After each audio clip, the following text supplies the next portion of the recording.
fin se creó la Comunidad de Estados Latinoamericanos y Caribeños, un sueño del libertador Simón Bolívar. Todo el fin de semana estuvimos atentos a lo que estuvo ocurriendo, no solamente en las deliberaciones, sino también en esos conciertos que se generaron, actividades culturales donde nuestros pueblos pudieron disfrutar de nuestra música. Y bueno, terminó la CELAC con el compromiso de que no quede en letra muerta todos estos acuerdos a los cuales se prometieron todos los jefes de Estado de las 33 naciones que la componen, para que en algún momento todos nuestros pueblos puedan estar de alguna manera unidos verdaderamente como lo quería el libertador Simón Bolívar. Y aquí está con nosotros el embajador de Bolivia ante nuestra república. Precisamente le damos la bienvenida. Me imagino que está todavía muy cansadito después de todas las actividades que se realizaron. ¿Cómo se siente Jorge Alvarado en la noche de hoy, luego de esta cumbre que se realizó en nuestra patria? Bueno, en primer lugar, muy buenas noches. Agradecer por esta invitación para compartir sobre un tema tan interesante, importante para nuestro continente, para los países latinoamericanos y caribeños. Evidentemente ha sido una semana muy agitada porque tuvimos 3 reuniones seguidas. Primero, 3 días continuos de altos funcionarios de las cancillerías, que fueron el día 28, 29 y 30. El primero fue la reunión de cancilleres, una segunda reunión importante donde se han tomado decisiones, se han adoptado todos los documentos que han sido aprobados por los presidentes. Y el 2 y 3 tuvimos la cumbre de presidentes, de manera que hemos tenido una semana muy agitada, de mucha importancia, con decisiones que se han tomado históricas para nuestros países. Y bien lo decías, creo que ahora podemos decir que se ha hecho realidad el pensamiento, el trabajo, la lucha que ha seguido nuestro libertador Simón Bolívar. Yo creo que los libertadores de América Latina y el Caribe. Punto de llegada y punto de partida, decía el comandante Chávez, y hacía mucho énfasis en que la CELAC no se convierta en letra muerta, que no vayamos, como decía alguna vez el mismo jefe de Estado venezolano, de cumbre en cumbre y de fracaso en fracaso. ¿Cómo hacer para que se materialicen todos estos acuerdos?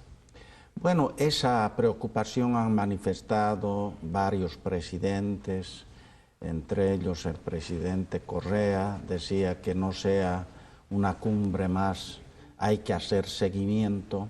Y creo que la clave está ahí, justamente hacer seguimiento. Y para eso, inclusive el presidente de Panamá ha propuesto la creación de una secretaría permanente. De manera que esta secretaría pueda coordinar todas las actividades del CELAC.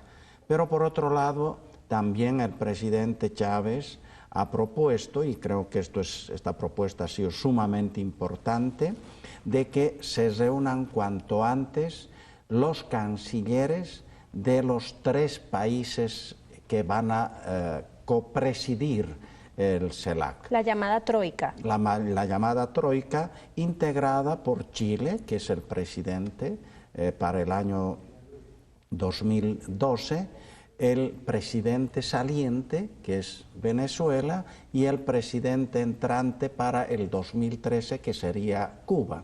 Entonces, esa troika van a ser los que van a presidir el CELAC, y por eso el presidente Chávez propuso que cuanto antes se reúnan los cancilleres de los 3 países para coordinar ya actividades, e inclusive propuso el presidente Chávez de que puedan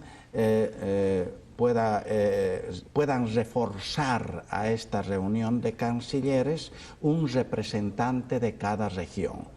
un representante de Suramérica, un representante de Centroamérica y un representante del Caribe.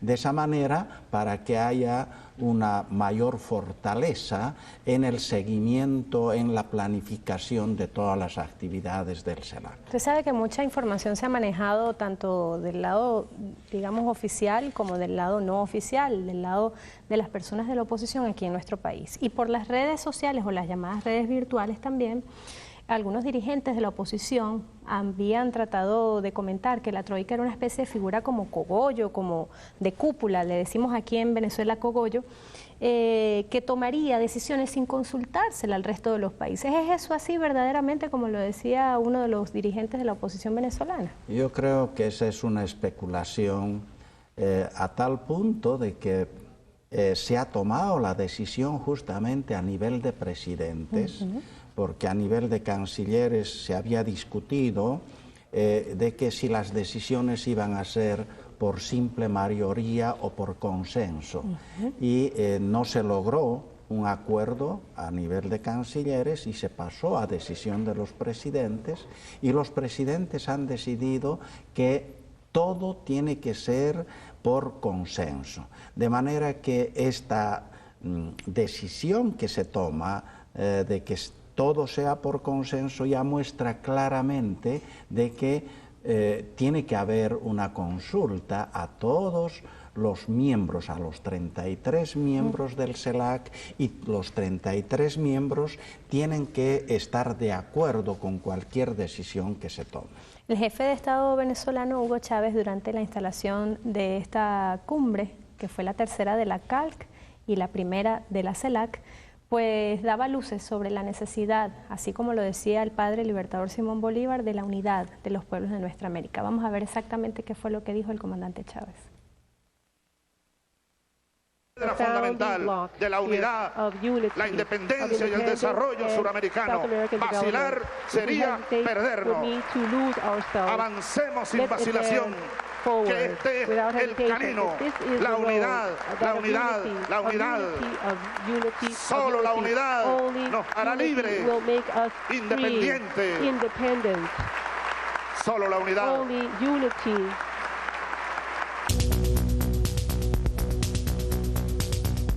Y ahora más que nunca, cuando se presentan todas estas crisis sistémicas del capitalismo, no solamente en Estados Unidos, sino en Europa, hay algunos que han dicho que es necesario concretar esta unidad, no solamente desde el punto de vista político, sino también económico. ¿Cómo lo ven ustedes desde Bolivia? Bueno, justamente en los documentos principales, en la Declaración de Caracas, se establece claramente que esta unidad tiene que ser desde el punto de vista político, económico, social y cultural. Y por otro lado se manifiesta que hay una decisión política de todos los gobernantes para lograr esta unidad. Creo que eso es muy importante, y bajo ciertos principios comunes que a mí me gustaría nombrarlos, estos principios, porque creo que son fundamentales, que nunca han existido en ninguna organización que se haya creado, porque, por ejemplo, en la OEA, muchos de estos principios que yo veo y voy a enumerar han sido violados. En las Naciones Unidas muchos de estos principios también han sido violados, porque sencillamente estos organismos se han constituido en simples apéndices del imperio de Estados Unidos, del imperio europeo, y por esa razón estos principios han sido violados. Pero ahora en el CELAC han sido retomados estos principios y han sido establecidos como principios comunes y fundamentales del CELAC para lograr esta unidad. Por ejemplo, el respeto al derecho internacional, que eso ha sido violado por estos organismos que yo he mencionado frecuentemente. En los últimos años tal parece que la libre autodeterminación de los pueblos ya no es un principio de la Organización de las Naciones Unidas. Exactamente, y dentro de esos principios del derecho internacional, por ejemplo, la violación de esos derechos internacionales es la intervención armada que hemos visto en Irak, en Afganistán y ahora último en Libia. Esos son justamente violaciones por parte de los imperios a estos derechos internacionales. Luego, otro aspecto importante, la solución pacífica de las controversias. Esto creo que es sumamente importante porque nuestra región ha sido declarada una zona de paz. Y por eso cualquier controversia que podría existir entre nuestros países debemos de solucionar pacíficamente, sin ningún uso de la fuerza. Ni amenaza del uso de la fuerza. Y esto también está dentro de los principios. Está la prohibición del uso y de la amenaza del uso de la fuerza. Ese es otro de los principios importantes dentro de nuestra región. El cuarto principio es respeto a la autodeterminación de nuestros pueblos. Esto creo que es fundamental. Debemos de respetar cuál sea el camino político, económico, que decida cada país. Ideológico, evidentemente, se respete esa decisión soberana que tienen los pueblos, los países y los gobiernos de llevar adelante sus países. Luego, el cuarto principio es el respeto a la soberanía. Justamente viendo lo que está sucediendo a nivel mundial, a nivel internacional, dentro de esta crisis económica que existe particularmente en el mundo capitalista, para poder recuperar esa su crisis económica, y bien lo decía el presidente Evo Morales en las Naciones Unidas en la última asamblea, como el imperio, concretamente Estados Unidos, para recuperar su economía, acude a la intervención de los países, como en el caso de Libia, para apropiarse sus hidrocarburos y con esos hidrocarburos, apropiándose esos hidrocarburos, recuperar su economía. Y hasta de las reservas internacionales de ese país, evidentemente, ¿no? Y esa amenaza existe también para nuestros países. Por eso, bien lo decía también el presidente Chávez, la única forma de poder defendernos de esa amenaza que existe de una intervención en nuestros países es a través de la unidad de nuestros pueblos y de nuestros gobiernos. El sexto principio es el respeto a la integridad territorial. Vemos que frecuentemente hay esa amenaza de inclusive dividir a nuestros países. Bolivia hace 2 años ha vivido una situación de una posibilidad de división de nuestro país. A través de aquel mal llamado referendo autonómico de Tarija. El referéndum autonómico, la mal llamada media luna, que justamente quería separarse del país, quería dividir el país, y lógicamente detrás de esto estaba el imperio, estaba Estados Unidos. Un poco lo mismo que hacen los grupos aquí en Venezuela, porque eso no es una sola cosa que ocurre en su país. En nuestro país también hablaban de crear la llamada media luna a través del occidente, en Maracaibo, el estado Zulia, y tratar de buscar incluso factores divisionistas dentro de los estados para justamente apropiarse de las riquezas naturales e hídricas de nuestro país. Y justamente, fíjate, esas medias lunas, en esas medias lunas, en el caso concreto de Bolivia, y creo que también, de acuerdo a lo que tú mencionas, en esa media luna que se ha querido generar aquí en Venezuela, se encuentran, en el caso concreto de Bolivia, las mayores reservas de gas, se encuentran la zona amazónica, los bosques, se encuentran las mayores reservas de agua dulce, se encuentran las tierras más productivas de Bolivia, y esa zona justamente ha sido la que han querido separar. ¿Por qué? Porque Estados Unidos, con la llegada al gobierno del presidente Evo Morales, han perdido la hegemonía y el manejo que tenían sobre esos recursos y ahora, dividiendo al país, quieren recuperar esa hegemonía y ese manejo de esos recursos naturales que existen en esa región. Cualquier parecido con Venezuela no es pura coincidencia. No es coincidencia. Y de vuelta a los principios, ¿qué más podemos decir?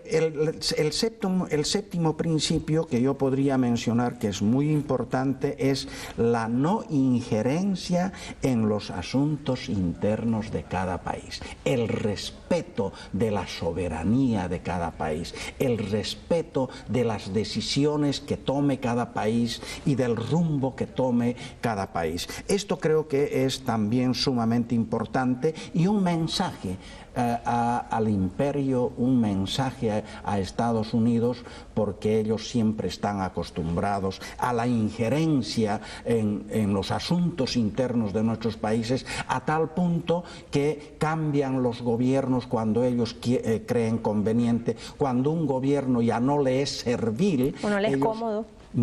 Entonces ellos propician o golpes militares o cambios de gobierno a través de fraudes electorales, en fin. Entonces esto es muy importante, la no injerencia en los asuntos internos de nuestros países. Y el octavo, el último, quizá también un principio muy importante, es la protección y promoción de todos los derechos humanos y de la democracia. Esto creo que también es muy importante, tener claro de que los derechos humanos tenemos que defenderlo, no podemos permitir la violación de los derechos humanos en ninguno de los países, particularmente propiciando, como por ejemplo el Plan Cóndor que tuvimos en el Cono Sur, propiciado por Estados Unidos, una serie de golpes militares, manejado por golpes militares, ese Plan Cóndor, que ha sido una violación rotunda a los derechos humanos y un genocidio en nuestros países. Y ejecutado por personas siniestras como Luis Posada Carriles, quienes además intentaron en nuestros países adiestrar a otros para que replicaran ese trabajo, cual cucarachas, porque eso no se puede decir de otra manera, sí, con el perdón de las cucarachas. Entonces, esos son los principios fundamentales sobre los cuales se basa, y estos principios están precisamente en la Declaración de Caracas, que es el documento más importante que ha sido aprobado por los presidentes en la cumbre del 2 y el 3 de diciembre. ¿Tiene la región la conciencia y la madurez política para asumir este proyecto de unidad a largo plazo, más allá del término de los mandatos de cada uno de los presidentes y jefes de Estado de la región? Yo creo que sí, frente a los procesos de cambio que han estado experimentando nuestros países en Latinoamérica, en Centroamérica y en el Caribe, pienso que hemos llegado ya a la madurez de lograr esta unidad entre nuestros países y que con el tiempo se vaya consolidando más y más esta unidad.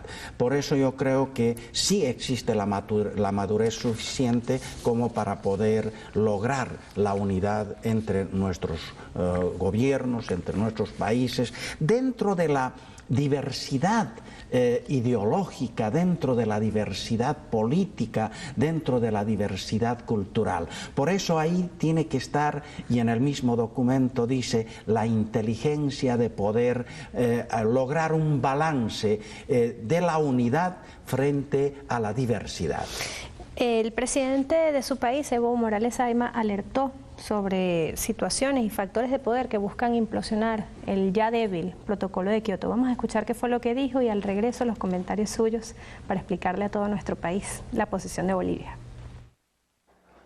Lamentablemente la información que tenemos desde Durban, que Estados Unidos y otros países han manifestado su decisión de no adoptar el segundo periodo de compromisos.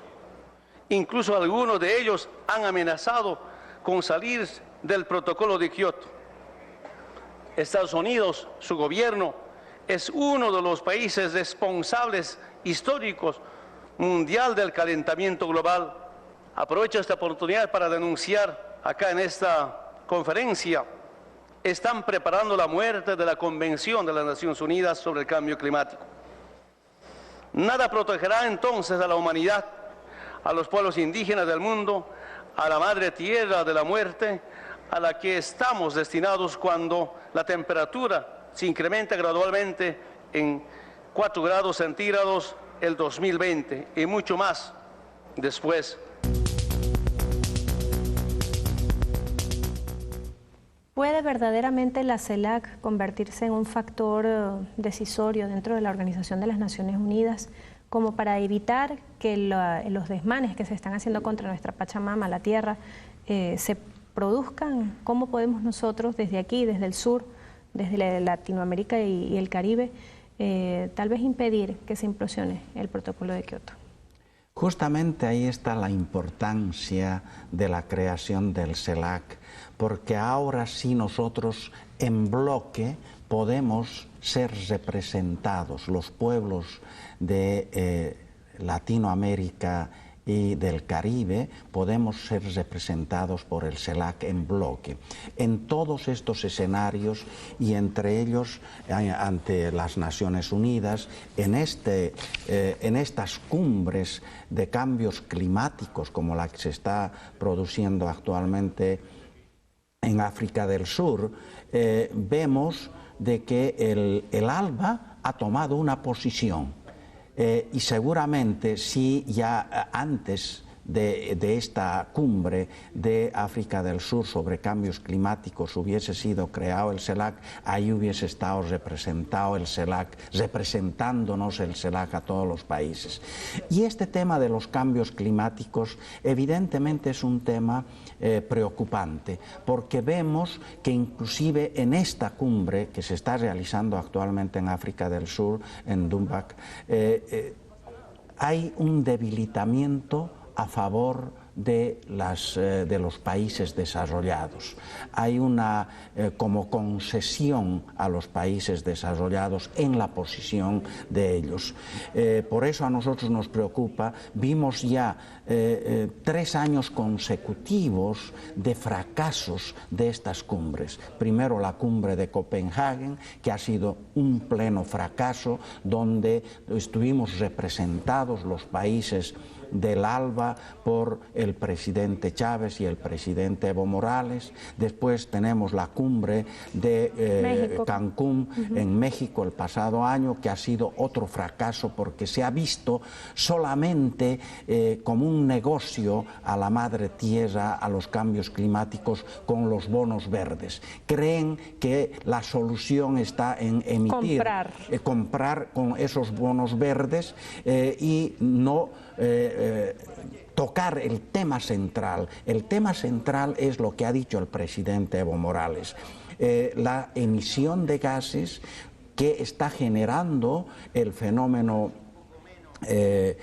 invernadero, y ese fenómeno a su vez está generando un aumento de la temperatura. De acuerdo a la predicción y a los estudios que han hecho investigadores científicos, se cree que para el año 2020 ya llegaremos a una temperatura de 4 grados, un aumento de la temperatura de 4 grados centígrados. Y este aumento de la temperatura en 4 grados centígrados ya ha de ser insoportable para la biodiversidad, inclusive para el mismo ser humano. Embajador, pero algunos ven eso como muy lejos y creen que no les va a tocar, ¿no? Creen que lo del calentamiento global es simple y llanamente cháchara de ñángaras, de alguna forma personas que simplemente los ven como hippies, ¿no? Y no entienden la verdadera realidad de naciones que incluso están dentro de la misma CELAC, de la comunidad.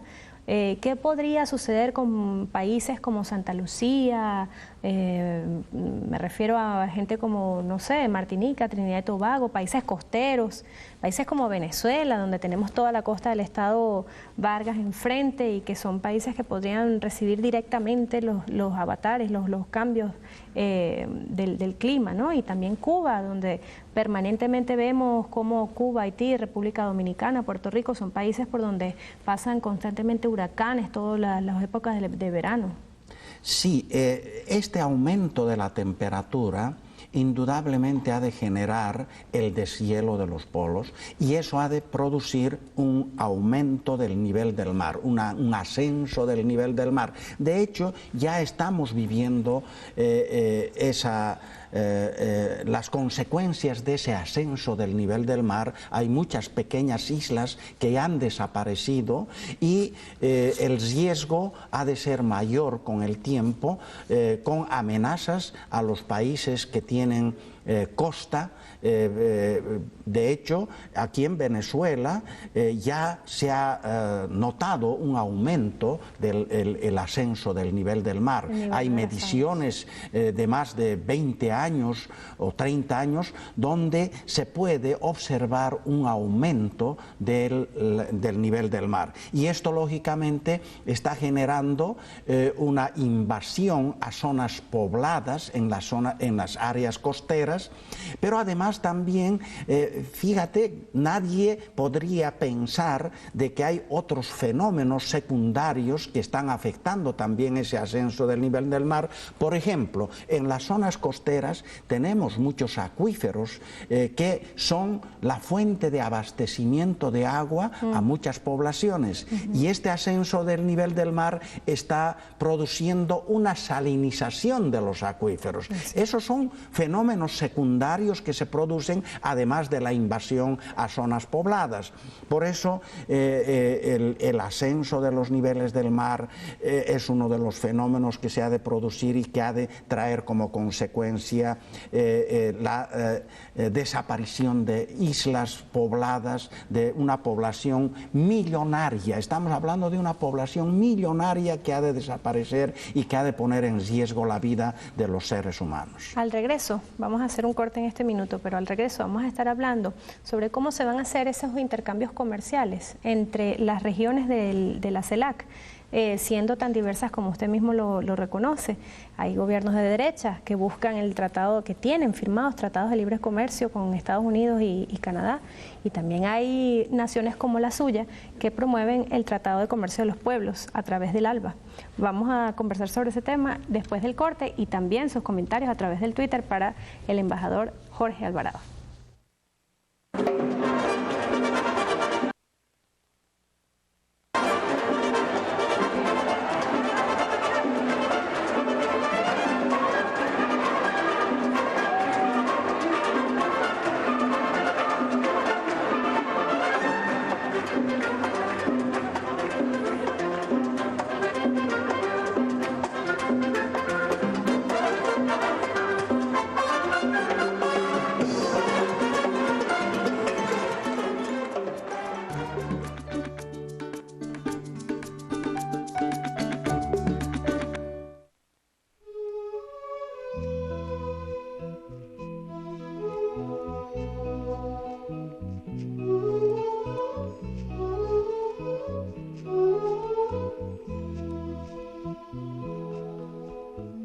Por el futuro de nuestros niños y para que siga creciendo la igualdad, se acerca el Registro Nacional de la Gran Misión Hijos de Venezuela.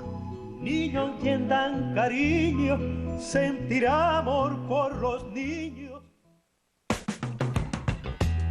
Cuerpo de Bomberos de la ciudad capital nos hablarán de las medidas de prevención ante el uso de los juegos pirotécnicos en estas Navidades. Recuerde, es mejor prevenir que lamentar. Contrastes de lunes a viernes a las 9:30 de la mañana por el canal de todas y todos los venezolanos.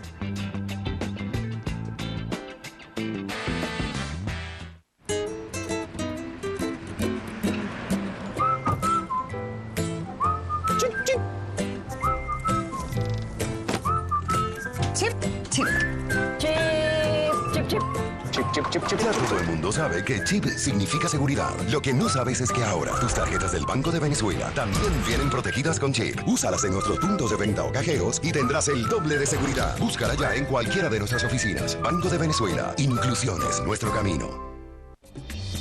Con la llegada al país de equipos especializados para la Empresa Nacional de Obras Públicas, la Gran Misión Vivienda Venezuela avanza en el cumplimiento de la meta 2011. 2.128 máquinas que ya están trabajando y en manos de los trabajadores de la clase obrera. Todo esto es una verdadera revolución.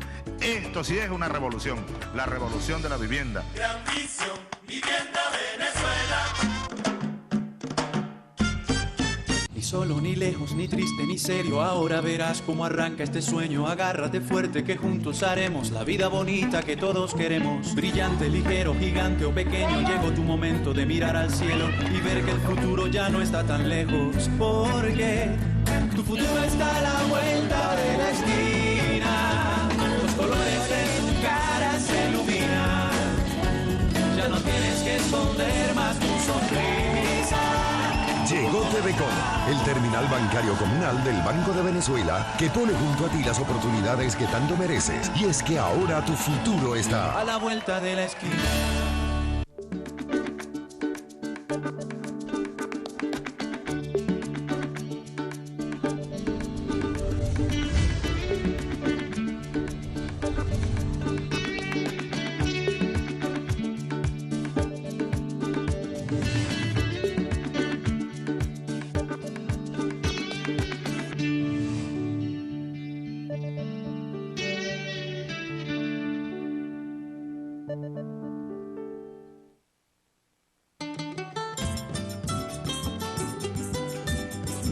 Ya llegó el banco, mi pueblo. Compadre, puedo hacer mis depósitos con comodidad. Con tu tarjeta de débito del Banco Bicentenario puedes hacer depósitos, retiros y pagar tus compras de una forma rápida, fácil y segura. Donde estés hay un TVCom. Banco Bicentenario en marcha.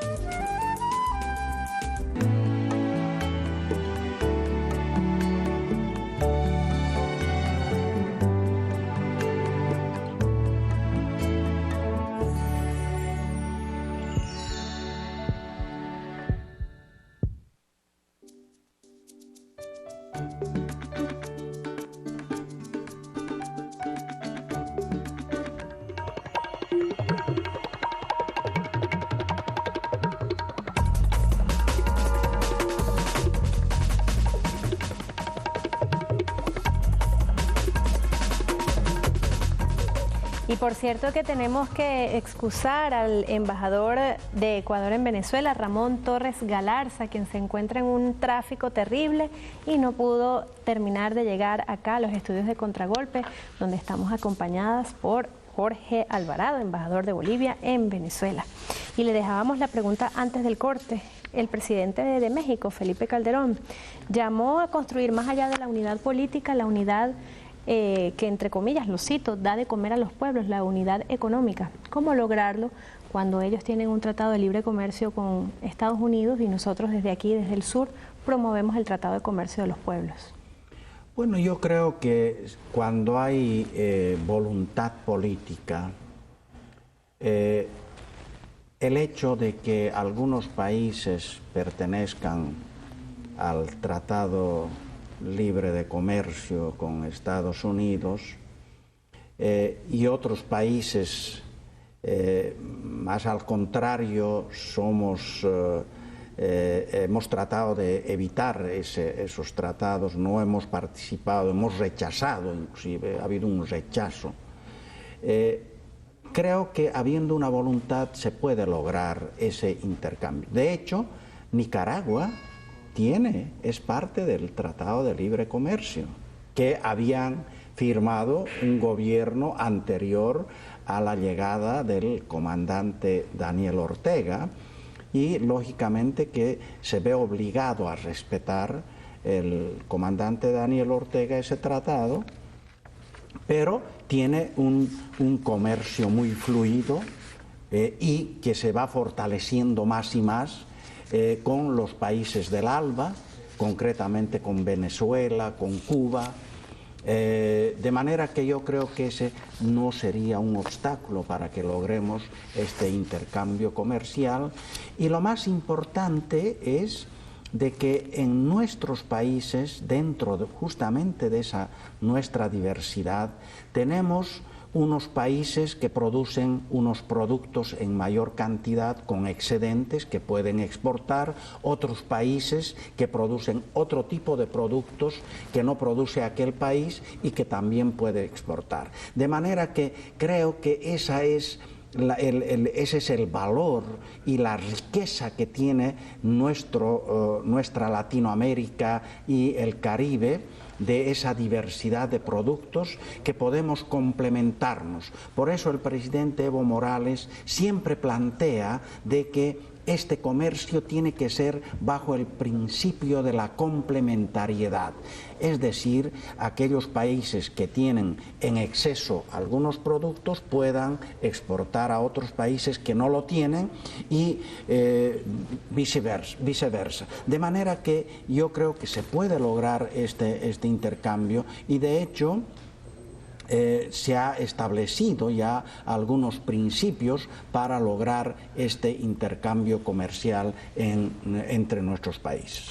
Aquí hubo personas invitadas a nuestro programa, como Luis Bilbao, especialistas en la comunicación, Luis Bilbao, Lilian Blaser, la profesora Judith Valencia, que habían denunciado que hay redes de poder intentando invisibilizar a la CELAC, ¿no?, y a toda su conformación. Minimizar un logro tan importante como este para todos los pueblos de nuestra América a través de las grandes empresas transnacionales de la comunicación.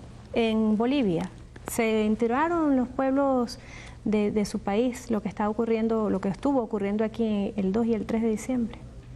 Bueno, en Bolivia, si bien se ha dado una cobertura en la prensa, pero no en la verdadera magnitud que se debía dar, tratándose de una cumbre y de la creación de un escenario tan importante para nuestros países. Y sabemos muy bien cuál es la intención de la prensa que está en manos de las oligarquías, de tratar de minimizar justamente la creación de una instancia de esta naturaleza, porque ellos obedecen a las directrices en primera instancia de sus patrones, que son los oligarcas, y estos oligarcas a su vez obedecen las directrices del imperio, y al imperio indudablemente le está le está quitando sueño, podríamos decir, la creación del CELAC.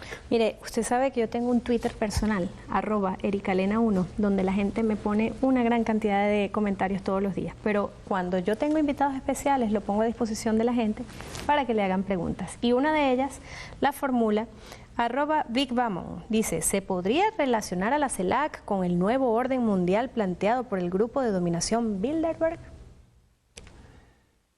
Bueno, yo creo que primero la creación del CELAC indudablemente está generando una nueva geografía política, económica, social en el globo terrestre. Eso es indudable. Ahora sí podemos hablar de una nueva geografía.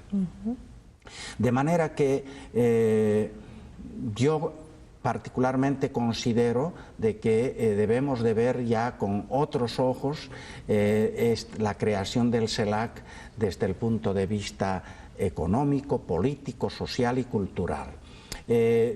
Y segundo, que esta unidad indudablemente ha de ser un escenario donde nos ha de permitir a nuestros países discutir entre nosotros mismos nuestros problemas y decidir qué vamos a hacer nosotros. Sin tutelaje.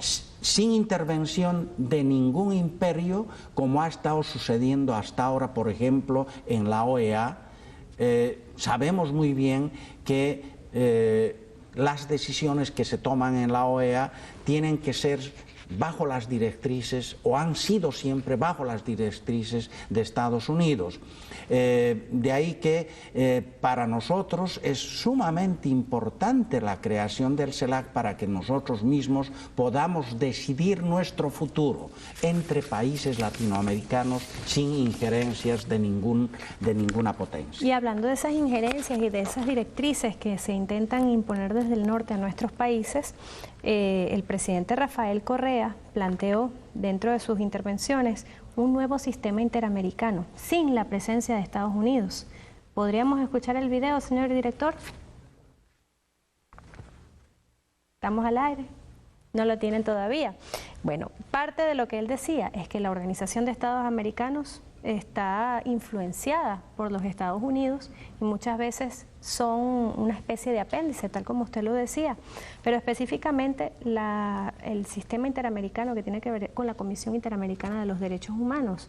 Lo escuchábamos plantear una de sus propuestas, cómo es que nosotros tenemos que dirimir nuestros conflictos cuando en un organismo donde Estados Unidos interviene directamente, si le conviene el gobierno pues no le hace mucho caso a lo que suceda dentro de ese país, pero si no le conviene a sus intereses económicos pues interviene directamente y trata de poner, digamos, el punto sobre la I, o más bien el acento sobre la I en nuestra América.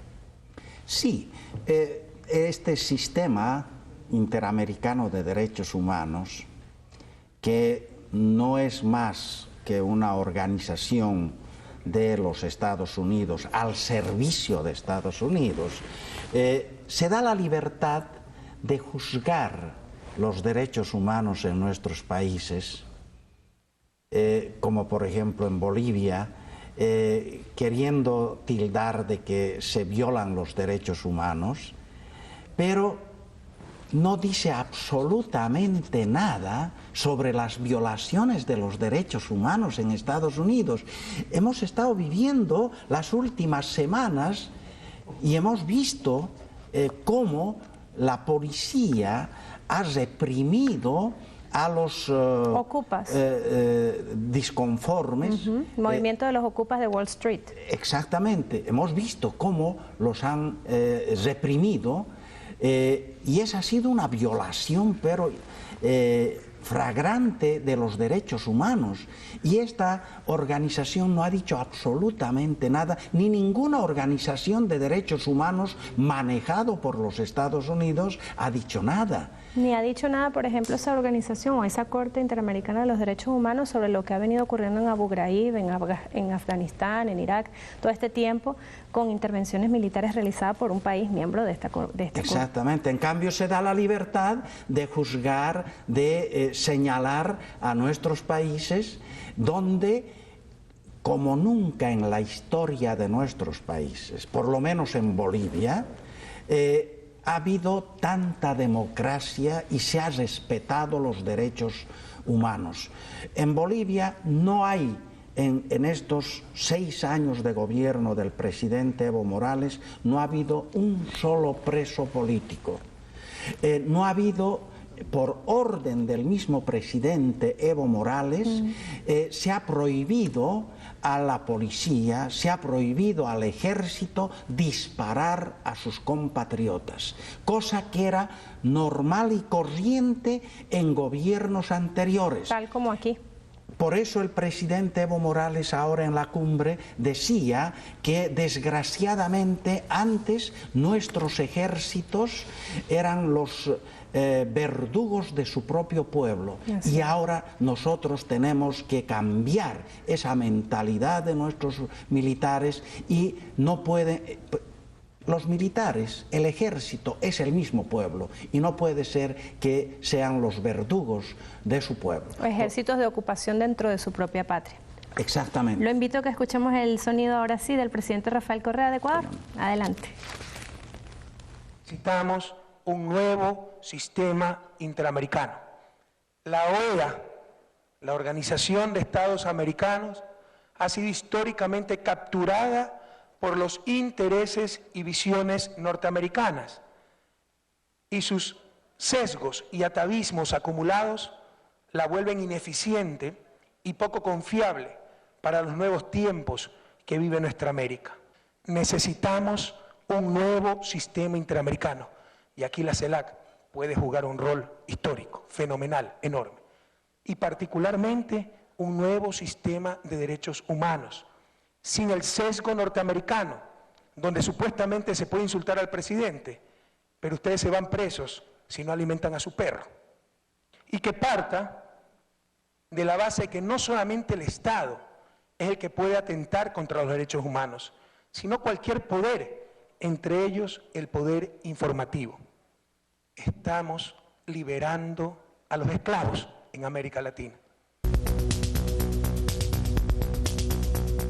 Y también decía el presidente Correa que si en algún momento algún jefe de Estado se defiende de las mentiras que dicen las grandes empresas transnacionales de la difusión en nuestros países, pues se les acusa de dictador, se les acusa de atentar contra la libertad de expresión.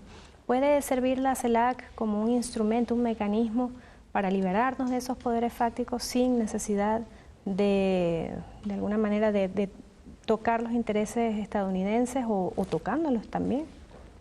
Bueno, de hecho, en la cumbre del CELAC, la mayoría de los presidentes han manifestado que son víctimas de algunos medios de comunicación y el presidente Evo Morales inclusive ha dicho: la mayor oposición que yo tengo en mi país es la prensa, porque permanentemente no solamente lo insultan al presidente Evo Morales, sino que confunden a la población, mienten a la población, generan situaciones de desestabilización del gobierno del presidente Evo Morales, y por eso el presidente los tipifica como los mayores opositores del gobierno del presidente Evo Morales, algunos de estos medios de comunicación. De manera que lo que ha mencionado el presidente Correa del Ecuador no es un caso aislado, es un fenómeno que se está produciendo en la mayoría de nuestros países, como lo han expresado los presidentes en esta cumbre. @Teniente Salazar le pregunta: ¿podrá la CELAC promover la no proliferación y el desmontaje de bases militares de Estados Unidos en todo el territorio latinoamericano? Tremenda pregunta. Bueno, refiriéndome nuevamente al presidente Evo Morales en su discurso, en su alocución en esta cumbre, él ha manifestado de que Latinoamérica debe estar libre de bases militares y ojalá el CELAC tome una decisión. De hecho, ya se ha establecido que es una zona de paz y por lo tanto debemos de ser libres de cualquier base militar. @C. Ramos Gómez dice: es importante mantener la integración con los pueblos de África. ¿La CELAC ha hecho vínculos con los pueblos del encuentro ASA? Bueno, recién se ha creado el CELAC y seguramente vamos a hacer esos contactos. De hecho, ya tuvimos una cumbre hace 2 años, Sur-Sur, Suramérica, el ASA, sí, América África, del Sur África, y África. América del Sur, sí. De manera que yo creo que eso hay que ir fortaleciendo, desarrollando, y nuestros aliados más importantes precisamente serían los hermanos del África. Que así sea. Gracias por haber estado con nosotros, embajador. Gracias. Agradecerle por esta invitación y, bueno, haber tocado este tema que es de suma importancia para nuestros países. Siempre invitado hasta su casa. Gracias. Bueno, el embajador de Bolivia en Venezuela, Jorge Alvarado, con nosotros, hablando sobre todos los avances y los planes que tiene la CELAC, los retos hacia el futuro. Para empezar, un honor para mí haber estado en ese evento histórico, invitada por el gobierno de Venezuela, para poner un granito de arena en esa integración necesaria para todos los pueblos de nuestra América. Y le contamos de una vez que va a ser noticia mañana en el Correo del Orinoco y también en el diario Vea.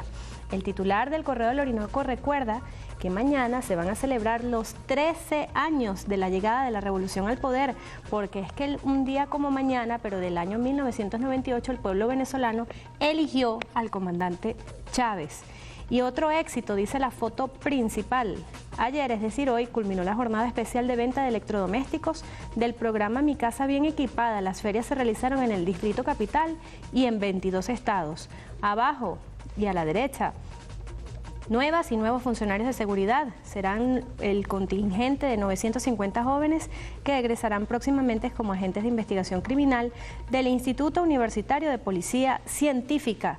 Y por causas nobles, un total de 25 instituciones sin fines de lucro participan en la 9ª edición de la Feria de la Solidaridad que anualmente realiza la CanTV. Los fondos que se recauden van a ser destinados al desarrollo de programas sociales. Y arriba y a la izquierda, el jueves, escuche bien, se va a iniciar el registro de la misión Hijos de mi Pueblo. Así lo informó el ministro Andrés Izarra, quien aclaró que la jornada en el nuevo programa social se realizará definitivamente a partir del jueves 8 de diciembre. ¿Y qué dice el diario Vea? Lo siguiente: el Partido Socialista Unido de Venezuela celebra hoy, es decir, el día de mañana, el 13 aniversario de la victoria del pueblo. Arriba, 45.000 electrodomésticos vendidos en Mi Casa Bien Equipada. Y en la página también, en el centro de la página, dice que el PPT arma sus estructuras políticas para las elecciones del año 2012. Dependiendo de quién venga mañana, traigo el cuadro para que lo vean, que le vamos a entregar al jefe de Estado venezolano con algún emisario que algún día ojalá aparezca para entregárselo directamente al jefe de Estado venezolano. Ustedes han sido testigos, aquí en este programa lo solicitó y ya lo tengo listo para entregárselo. Gracias por haber estado con nosotros, amigos, en Contragolpe. Y no sé si se dieron cuenta, hoy es Navidad ya aquí en el estudio, ya tenemos todo el decorado precisamente para celebrar la Navidad. Es la Navidad en revolución, la Navidad en la Venezuela bonita de todas y todos. Nos vemos mañana. Buenas noches.